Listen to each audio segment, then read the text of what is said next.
Hey everybody, and welcome to another episode of the Sell More Book Show, episode 476. I'm Brian Cohen from Best Page Forward, and it's just me this week. Claire lost her voice speaking at a variety of conferences, doing an awesome job there, and as a result, Claire will be back next week. So, we're going to go into this episode. I want to let you know on Wednesday, the day this episode is being released, I'm having a webinar on how to increase your series sales. Say that 7 times fast, series sales. And you can go check that out. We'll have the link in the show notes and in the group. Last week or 2 weeks ago the question was, if you have books in KU, what is your threshold for saying no more and going wide? Robert Graver said, I've only got 1 book in KU at the moment, so my threshold is any page reads I can get. Perhaps I'm in a good position over authors with multiple books that rely on page reads, as it wouldn't be a huge shock to the system or change for me to go wide. So thank you to Robert for your thoughts there. We had a response on YouTube. When will you drop KU and go wide? Is the reduction in KU reads payments enough to get you to consider to go wide? In a nutshell, no. From what I've learned in your podcast from 2015 to 2022, KU payments dropped 25%. That hurts, but they still pay a 70% royalty on ebook sales. As long as they shell out 70% on book sales, and they are still the 1,100-pound gorilla in the ebook marketplace, I'll stick around KU. I still believe I will make more money staying in KU than going wide. And Julia Roebuck said, Mark Dawson said previously his threshold was having consistently more than 50% of his Amazon income as orders rather than page reads would be when to go wide. Not sure if he still thinks this, but that is what I've been using. Also here in the UK, Amazon Kindle is hugely dominating. Other ebook readers tried and failed to sell. So for me, as my books are set in the UK, written mainly for a UK audience, it's got to be Amazon KU for now. And Claire and I, of course, have that US bias that we bring into things. So Julia, I really appreciate you bringing in the UK perspective, because we haven't really broken this down on a country by country basis. What is the percentage of sales to KU pages read in the UK, in Australia versus the US? That is data I would love to have, but I don't currently have. Remember, you can answer the question of the week over at the sellmorebookshow.com website, Sell More Book Show After Party Facebook group, as well as our Sell More Book Show YouTube channel. As I slam into the mic, of course, has to happen when it's just me and I can't pause. Of course, there's going to be some funny business. As far as kind of life updates, we're getting ready for the summer. This is our first year with a summer break with school, and we are looking forward to going to a lot of camps, going on some trips. And I'm speaking at a couple of conferences. I will be at InkersCon the weekend of June 9th in Dallas, Texas. I will also be at the Pacific Northwest Writers Conference in September. And then I will be at 20 Books Vegas in November. And so I'm looking forward to all those. I know those weren't all during the summer, but I am looking forward to those events. So if you do happen to find yourself at one of those, please don't hesitate to come over, say hi to me, because I would love to talk about the show, about publishing, about pretty much anything at all. So let's go into our top story of the day, printing pressed. For the first time since 2016, the cost of print on demand through Amazon is going up.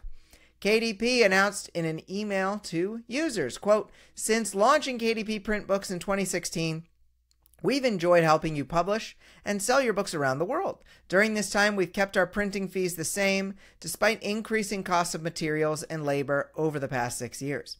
On June 20th, we're changing our fees to better align with today's costs to print books, end quote. The price will increase for all paperback and hardcover books to cover the higher cost of materials, suppliers, and labor. KDP has supplied new price lists, but you can see a comparison of current and new prices by logging into your KDP dashboard and viewing the pricing tab of your print books. Amazon has created a tool in your dashboard that allows you to run a one-time bulk list price update on all of your live paperback and hardcover list prices, making price changes for authors with many books a little bit easier. And hey, on that last point, I appreciate Amazon thought this through, knows that there are authors with a lot of books, and so they did try to make this a little easier. This is tough, right? Nobody likes to see prices increase ever, and it's easy to associate price increases with always being a bad thing.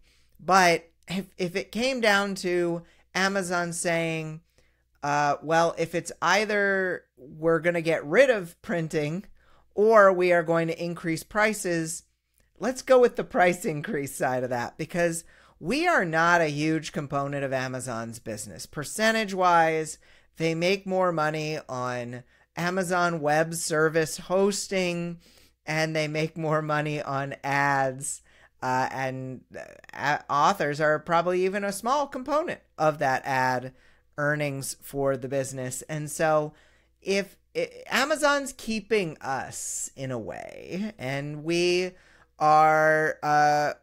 do have to kind of endure this price increase.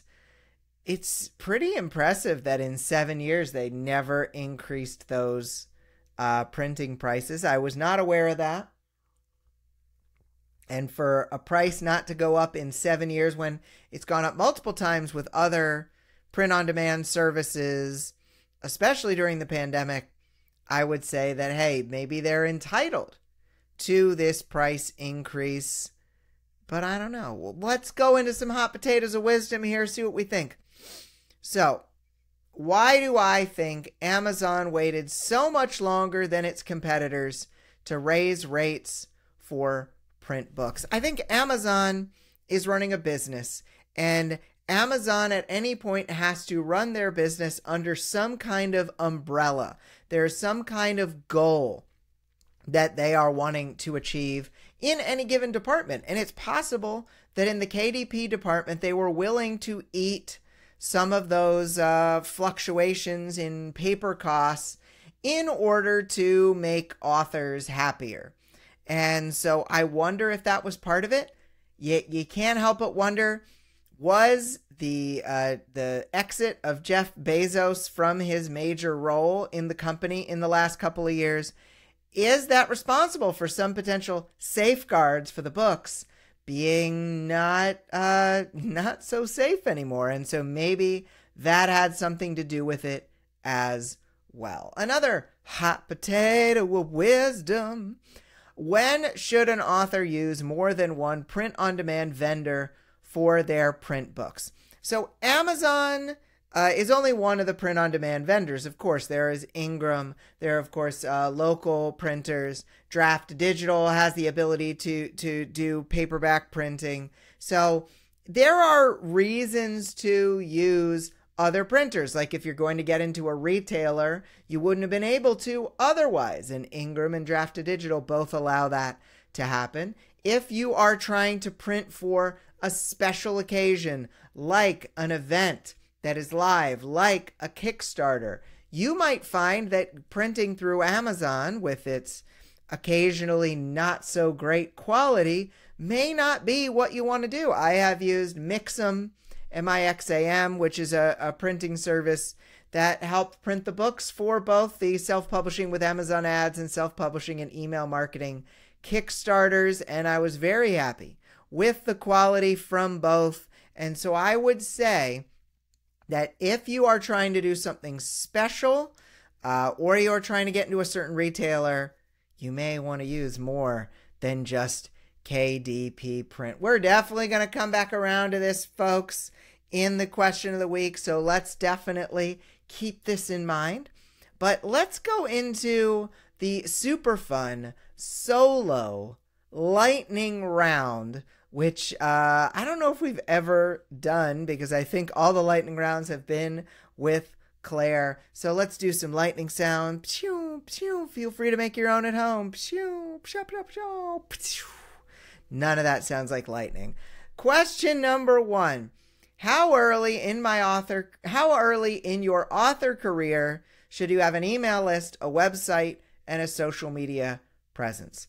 So there's no timeline for when you need to have certain things done, like an email list, a website, and a social media presence in your author career. Some people don't really have much of an email list. I was talking to a 7-figure author the other day. He said, my email list could use some work.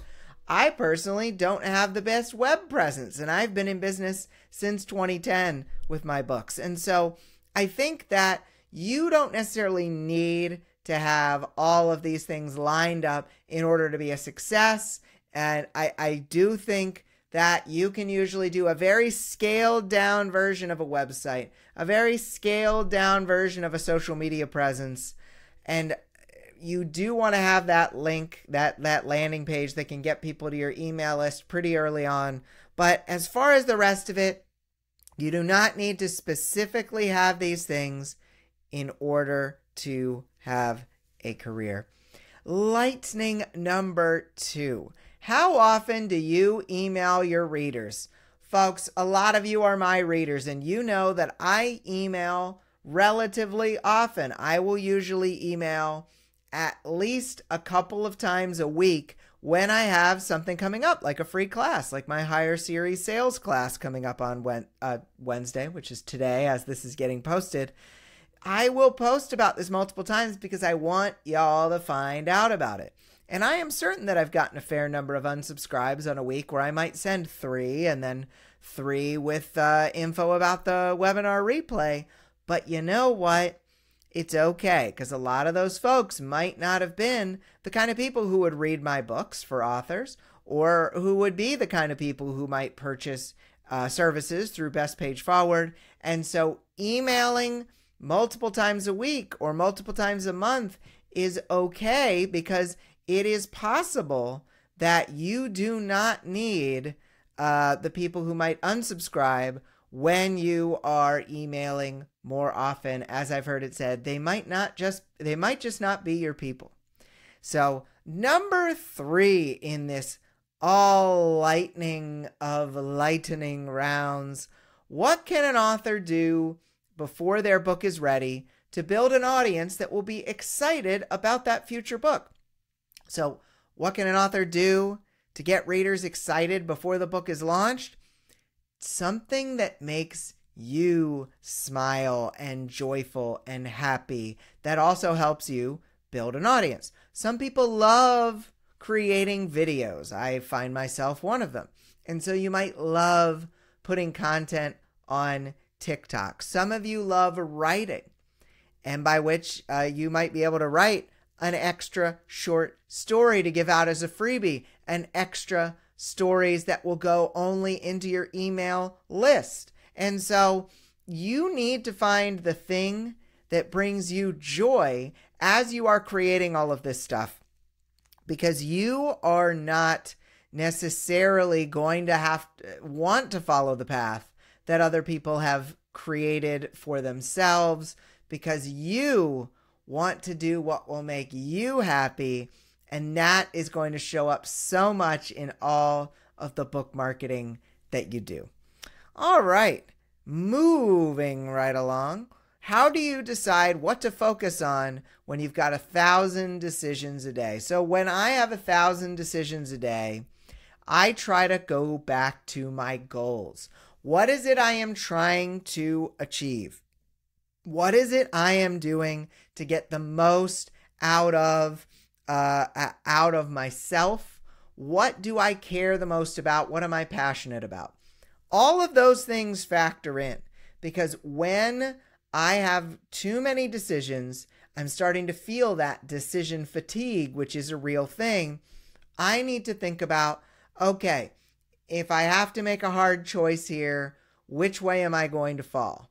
Because if you don't know your goals and you're not connected up with your goals, you're just kind of going to make decisions randomly based on the things around you, the people around you, and that may not be the best decision, because it's better to go in a direction that is going to help you to be happier and healthier.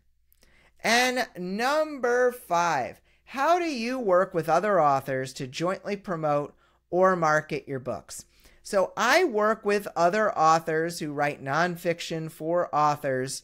I work with other authors usually on a one-to-one basis. So usually I will teach a class for their audience. They will teach a class for my audience. But when it comes to fiction, I really do think there is a lot of value in these group promotions with sites like BookFunnel and StoryOrigin, because you are able to get some initial people on your list.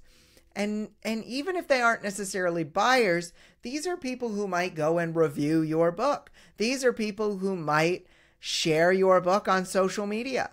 Can you imagine if you get a person who may not be a buyer but sticks around on your list and actually shares your book in a TikTok video every single time? I mean, it can be absolutely fantastic. And so if you are considering building your list, if you're considering collaborating with others, try doing one of those group promotions first, because I think depending on your genre, you'll be able to connect with some great authors who are also trying to grow, and they may help you to find out more about what it is you should focus on next. We've lightninged. So let's do a little extra here, since we don't want it to be the shortest show ever. Folks, it can be hard to really focus on what it is you need to do next when there are so many stimuli out there, so many people selling things, so many people whose ideas seem to clash with other ideas. And when this kind of thing happens, you need to go back to really determining, will this program or service actually do the thing you want it to do, or will it just put off some of the inevitable issues that come with author careers? Inevitably, with an author career, you need to put yourself out there and start getting some critical feedback, either from teachers or from peers.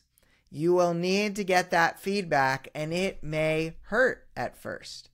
It may feel as though you are getting personally attacked by putting your work out there and being worried about the opinions of others. But really, when it comes down to it, getting people to give that constructive feedback can make a huge, huge difference. And maybe it'll even make a bigger difference than buying the next course or buying the next service. So we need to remember that there are no magic bullets out there. There are no buttons we can push that are suddenly going to have us seeing self-publishing success.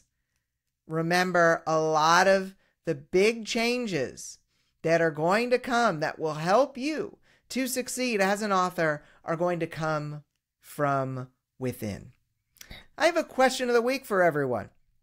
So going back to the KDP Print pricing change. Will the price change for KDP Print alter how you currently sell and publish your paperback books? Please let us know. SellMoreBookShow.com, Sell More Book Show After Party, or the Sell More Book Show YouTube channel. Post your answer in any of those places, and we will go and find it. As a reminder, folks, we have that higher series sales class coming up today at 2 p.m. Eastern. The link will be there on the SellMoreBookShow.com website. Claire always has amazing materials for you folks. Her emails are just the best. I've shared them with my spouse. They're just so great. FFS.media. Go check out Claire's amazing stuff. it is my hope that in 7 days' time, when we come back around to recording another episode, Claire will have her full voice back and that she will be able to share her wonderful wisdom on the author community with all of you. So I really look forward to seeing y'all again, hearing y'all again in the next episode. For Claire, who's not here, I'm Brian from Best Page Forward. Hope you have a great week of book selling, everybody, and I'll talk to you next time for episode 477. Bye.